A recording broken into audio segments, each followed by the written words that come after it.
Olá, está começando o programa Motivação e Inovação. No programa de hoje, vamos falar sobre o mercado de trabalho. Como anda o seu desempenho profissional? Para bater um papo sobre esse assunto, eu convidei o consultor Ramiro Zinder. Tudo bem, Ramiro? Tudo bem, Mário. Seja bem-vindo ao programa mais uma vez. Obrigado. Já te entrevistei outras vezes, né? A gente falou sobre motivação da última vez e hoje vamos falar um pouquinho sobre o mercado de trabalho. É um prazer te ter aqui no programa. Eu quero já começar perguntando, Ramiro, o mercado de trabalho, a pessoa ela precisa se preparar para o mercado de trabalho, uma profissão? Sem dúvida. Qualquer carreira, qualquer empreendimento que a pessoa queira seguir, que ela queira iniciar, ela precisa de um planejamento. Ela precisa se preparar, ela precisa de um investimento, né? Investimento às vezes financeiro, investimento de tempo, de estudo. Um planejamento do que ela quer fazer, como ela vai fazer, quando, onde. Onde ela quer chegar, né? Exatamente. É importante ela fazer essa pergunta, né? Se fazer. Fundamental isso, né? As pessoas têm que ter um objetivo, uma meta. E é só quando essa meta é definida que a pessoa consegue definir as direções que ela vai conseguir, digamos assim, estabelecer para então ir em direção a essa meta. Sim. Mas para isso precisa do objetivo. Sem o objetivo a gente não tem a direção para seguir. Ramiro, os jovens hoje em dia, eles trocam muito de emprego, né? Muito rápido, né? A velocidade, antigamente, a gente comparar com antigamente. Antigamente a gente nossos pais, por exemplo, trabalharam 30 anos, 40 anos na mesma empresa. O jovem, ele fica um ano, ou se ficar um ano, ele já está trocando para outro emprego. Por que isso acontece?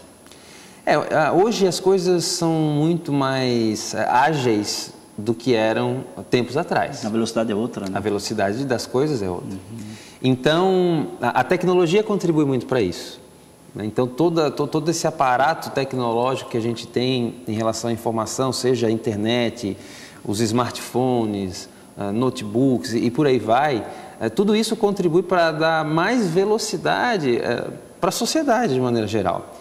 E essa geração mais recente, os jovens, eles já nasceram imersos nessa agilidade da tecnologia, nessa velocidade de informações que circula. Então, eles acompanham essa ideia. Não é o jovem que é mais ansioso, que é mais agoniado, que não espera o momento certo. Não é do jovem, é da sociedade de maneira geral. Isso é um movimento social, né? As pessoas, pensa, por exemplo, as pessoas hoje, quando elas têm algum tipo de dificuldade emocional, por exemplo, elas buscam tomar um remédio. Por quê? Mais rápido. Porque é mais rápido. Claro, é verdade. Entende? Verdade. Porque é mais rápido. Os filmes até, né? Prestar atenção, os filmes de antigamente era lento, era coisa mais lenta, até maiores, né? O tempo dele era maior. E hoje em dia o filme, se for lento, é chato.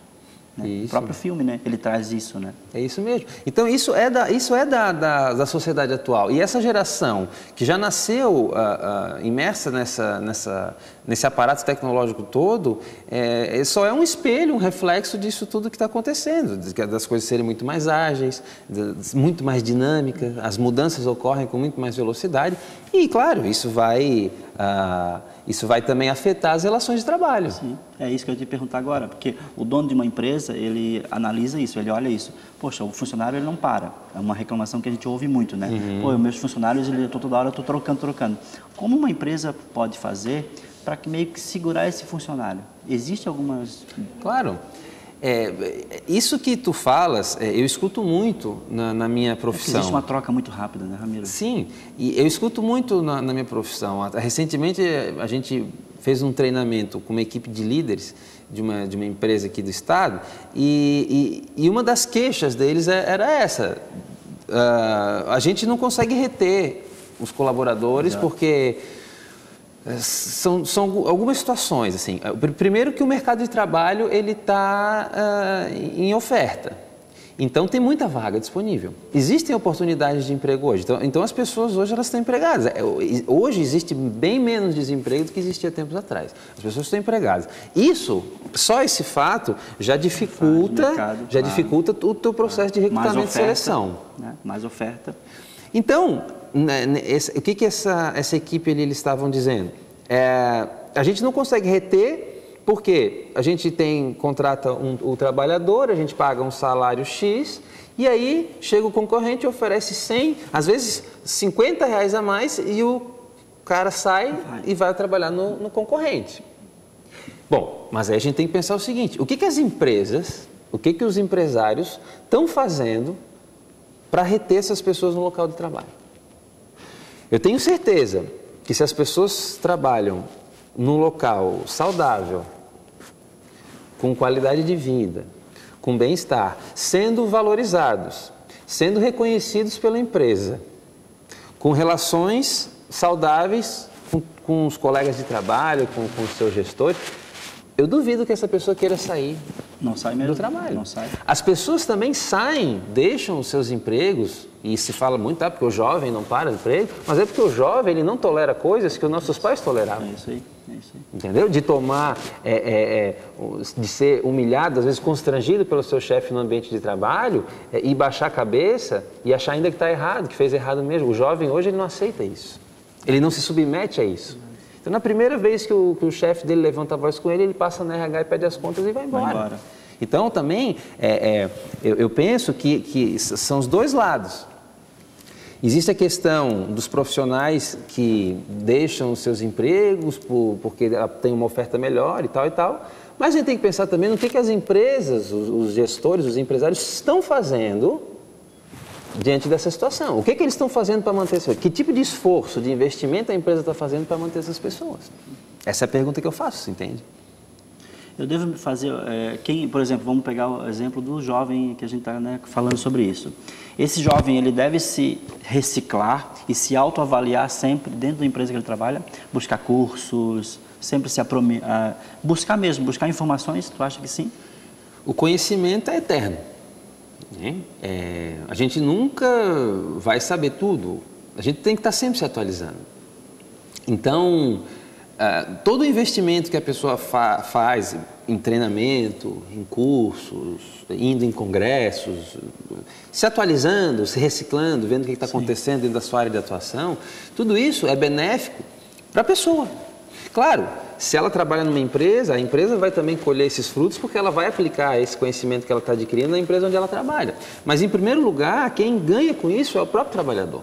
Então, ele tem que se conscientizar que esse investimento em cursos, em treinamentos, em palestras que ele assiste, em leituras que ele faz, enfim, é um investimento para a própria pessoa, para a carreira dela, para a vida profissional, pessoal também, né? O conhecimento que ela adquire. E quanto mais conhecimento a gente tem, quanto mais a gente lê, quanto mais a gente se apropria das coisas que estão acontecendo pelo mundo, melhor a gente vive em sociedade. Então, é o investimento que as pessoas devem fazer para elas mesmas. E não só pensando que, não, vou fazer esse curso porque a empresa depois vai... Exigindo, exatamente. Uma coisa parecida. Eu devo ser proativo dentro da empresa que eu trabalho? É o que mais se exige hoje, entende?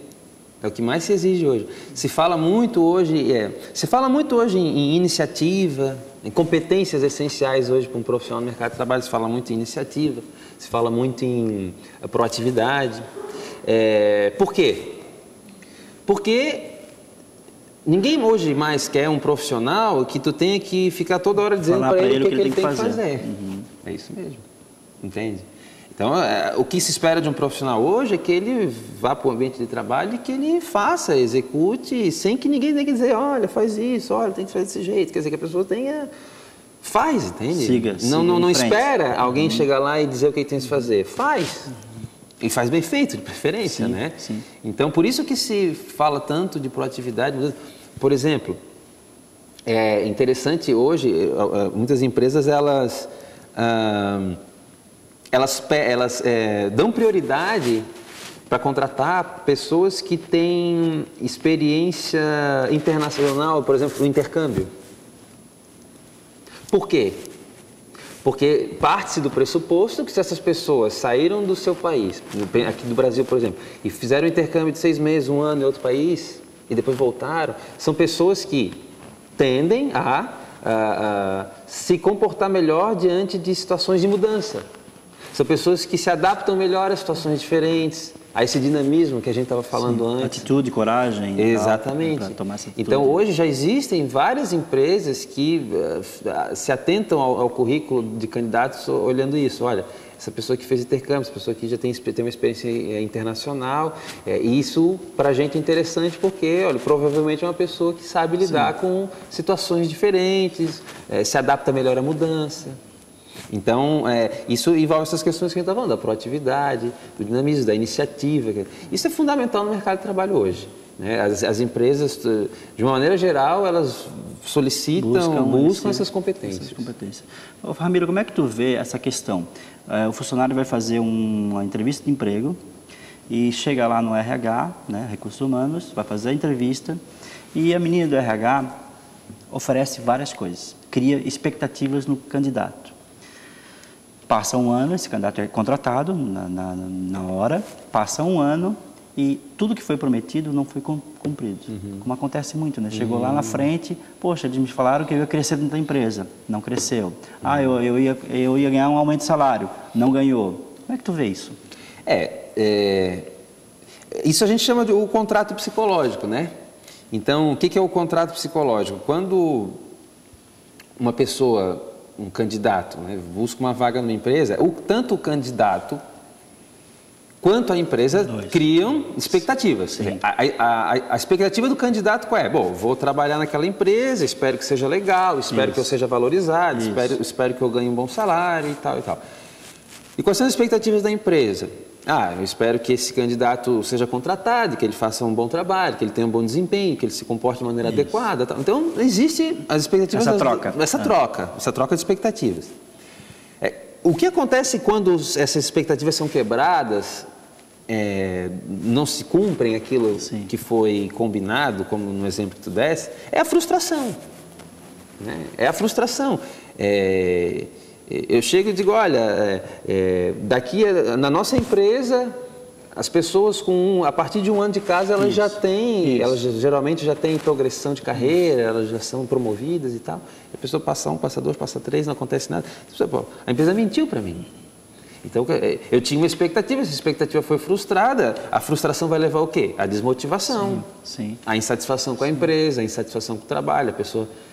E aí, essa série de consequências. Mas isso, de repente, não vai ao encontro do que tu falou antes? Será que esse funcionário não foi proativo? E aí ele está sendo colocado de lado e dando oportunidade para outros funcionários? Mas eu penso que a empresa deveria, então, ter visto isso na contratação. Então, há um erro na contratação. A contratação é o principal. É lógico. Então, assim, eu digo assim, ó... A gente chega na empresa para fazer um trabalho de consultoria, tá? Isso. Tá. E às vezes o gestor diz, não, eu tenho problema com os funcionários, porque os funcionários não fazem isso, não fazem aquilo, critica seus funcionários. Eu digo, bom, quem escolheu eles para trabalhar foram vocês. Claro, é verdade. Eles não chegaram na porta da empresa e obrigar, olha, eu quero trabalhar aqui, botou marrom na cabeça do cara e falou, vou trabalhar. Não, quem escolheu foi a empresa. Então, peraí. Então, se tu está chamando o teu funcionário de tanso, mas tanso é quem contratou esse funcionário. Verdade. Então, não dá para depois dizer, não, ele não foi promovido porque ele não tem isso, ele não tem as competências que a gente exige. Bom, se ele não tem as competências que a empresa exige, ele não deveria nem ser contratado, então.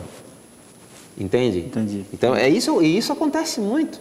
Né? Mas é claro, a empresa ela vai ter uma tendência sempre a colocar a responsabilidade do fracasso no trabalhador. Dificilmente ela vai ter a humildade de dizer, não, nós falhamos, né? Então nós temos que rever o nosso processo de recrutamento, nós temos que rever o nosso processo de seleção, nós temos que elaborar outras técnicas. Dificilmente a empresa fazer isso. É o momento que muitas vezes um consultor é chamado para dar conta dessas demandas. Né? Ramiro, dentro da empresa, né, a gente vive num social. Lidamos com os colegas do trabalho a todo momento, né? E lidar com pessoas não é fácil, né? Aí existe a fofoca, existe um querendo dar rasteira no outro, querendo subir, né, num cargo e aí passa a perna. Tem muito isso dentro das empresas, a gente ouve muito isso, né? Dentro da empresa, eu devo me dar bem com o colega do trabalho? Como tem que ser essa relação? As relações humanas devem ser saudáveis em qualquer tipo de ambiente. Qualquer ambiente. Né? Se a gente quer, e tanto vem se falando, né, de alguns meses para cá, numa sociedade mais justa, numa sociedade mais igualitária, então, assim, se fala tanto disso, mas o que definitivamente nós estamos fazendo para isso? Né? O que cada um está contribuindo para isso? Parte primeiro, antes de eu dizer, não, o político tem que parar de roubar, o fulano tem que parar de fazer aquilo, eu tenho que começar a pensar assim, o que eu estou fazendo?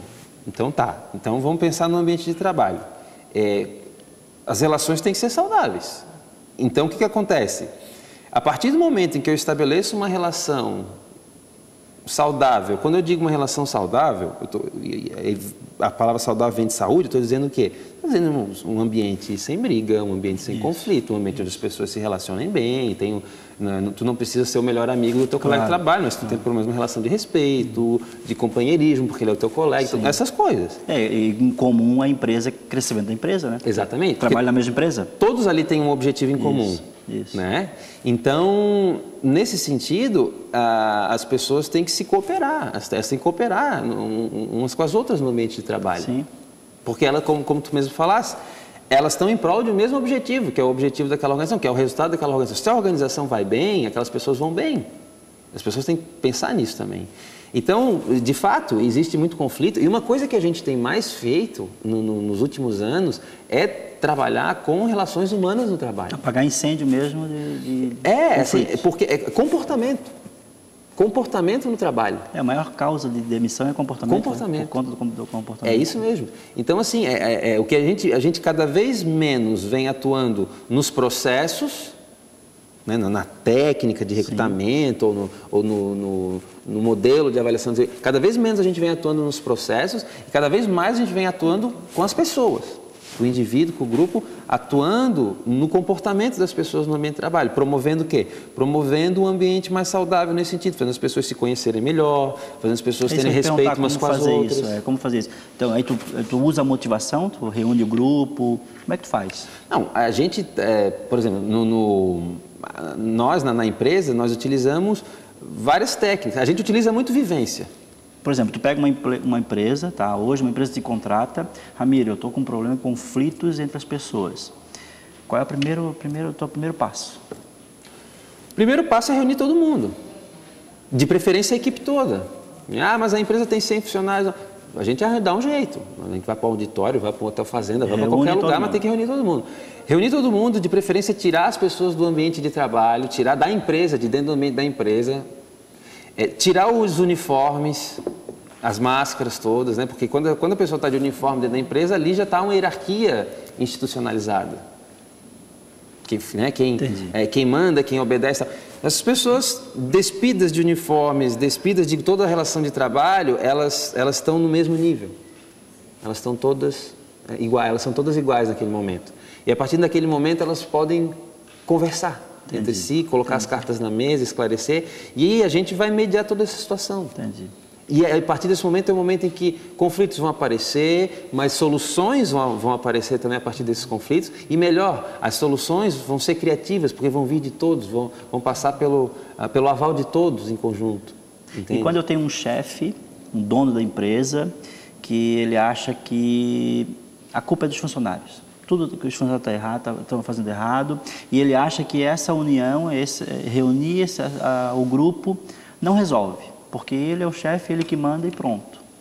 Tu acha que ele deveria mudar a maneira de pensar? Porque ele está colocando em risco a empresa dele? Eu tenho certeza que ele deveria mudar a maneira de pensar. Porque muitos são assim, né? Muitos donos são assim. É muita empresas, resistência, né? Muita resistência. A empresa tem a cara do dono, né? Essa frase eu lembro que tu falou uma vez na sala de aula. É isso mesmo. A empresa tem a cara do dono. É isso mesmo, né? Aqueles que fundam a organização, uma empresa, aqueles que constroem a empresa, eles colocam os seus valores na empresa. Então, a empresa vai funcionar do jeito que ele acredita que é o correto. Sim. Então, de fato, se ele é uma pessoa que desconfia do ser humano, se ele é uma pessoa que não acredita no ser humano, a empresa dele vai ser uma empresa assim. É lógico que nessas situações, a gente faz um esforço no sentido de demonstrar para esse gestor, para esse empresário, como de fato as coisas funcionam, assim, tentando baixar um pouco a resistência ou as defesas dele em relação a isso, entende? Certo. Porque realmente a pessoa precisa de uma quantidade razoável de humildade para se dar conta de que, poxa, não é do jeito que eu estou pensando, é diferente do jeito que eu estou pensando, entende? E ela precisa rever essas políticas que muitas vezes já estão institucionalizadas na empresa. Né? E está arriscando a empresa dele, né? Acaba, né, não dando mais certo, né? Não dá continuidade. Ramiro, queres passar teus contatos, tem uma consultoria, queres passar para as pessoas conhecerem, de repente, o teu trabalho? Sim, nós temos um site, né, o zinder.com.br, né, temos bastante informações ali, temos também no nosso Twitter, siga Zinder, e os vídeos que a gente disponibiliza no YouTube, né, no Veja Zinder. Ótimo. Ramiro, quero agradecer a tua presença, muito bacana. Vou te convidar outras vezes, tu é agora já parceiro do programa, então eu vou te convidar outras vezes. Gosto muito de entrevistar porque o papo flui e acho que, né, tira as dúvidas das pessoas em casa. Muito bacana. Eu que agradeço o convite e estou sempre à disposição do amigo. Obrigado. O programa Motivação e Inovação vai ficando por aqui. Assista agora o vídeo motivacional da semana. Até a próxima.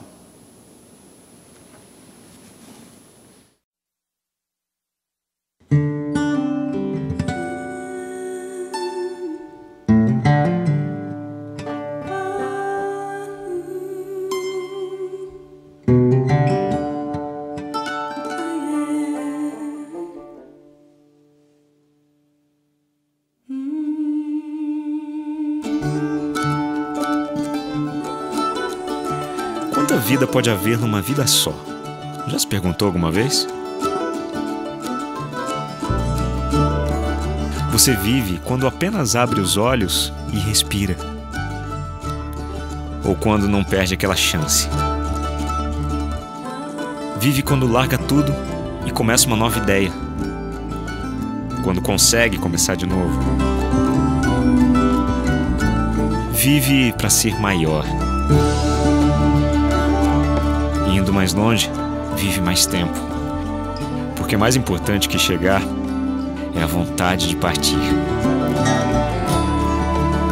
Você vive quando sai de casa sem blusa e vem o frio. Quando acha que vai chover e faz calor. Vive quando desses pequenos enganos ainda tira um sorriso e o dá de presente. E assim, fica mais cheio de motivos para viver. Você vive quando entende que vive melhor quando vive junto. E aí compartilha, divide, cuida.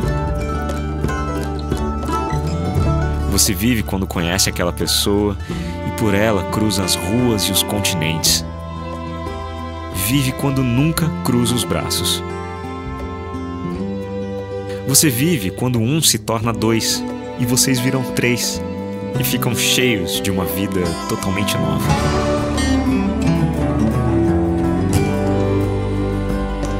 Vivemos quando redescobrimos o amor próprio, o amor ao próximo. Tem gente que vive só quando o sapato aperta. Outros só quando os pés saem do chão. Tem gente que vive para mudar o mundo. E tem aquele que gostaria de mudar tudo só para não mudar nada e viver ali, quietinho. Tem gente que espera pela vida. Tem gente que vive correndo atrás dela. E tem aqueles que a criam em cada respiração, no suor e no sangue, nos sonhos que jamais deixam morrer. Você vive quando entende que viver é ser este movimento que nunca para. Porque afinal, no dia em que ele, enfim, parar, você já não precisa mais se preocupar com a vida.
O programa Motivação e Inovação tem o apoio de Risate Móveis. Se você está pensando em inovar a sua casa ou escritório, não pode deixar de conhecer a Risate Móveis. O endereço da Risate é esse que está na tela: www.risatemoveis.com.br, e conheça o novo espaço terapêutico da cidade, um lugar para relaxar o corpo, a mente e a alma. O endereço é esse que está na tela: www.soldalua.com.br. Se você está pensando em fazer uma festa ou evento, ou casamento, aniversário, ou até mesmo o encontro de sua empresa, não pode deixar de conhecer o novo espaço para festas de Florianópolis. Temos capacidade para 200 pessoas e contamos com estacionamento próprio. Oferecemos um cardápio e serviço de garçons. Agende uma visita e faça de sua festa algo inesquecível. O endereço é esse que está na tela: www.ielos.com.br. E chegou na Grande Florianópolis o Festival de Descontos. Acesse o site e pegue seu cupom grátis. O endereço é esse que está na tela: www.festivaldedescontos.com.br.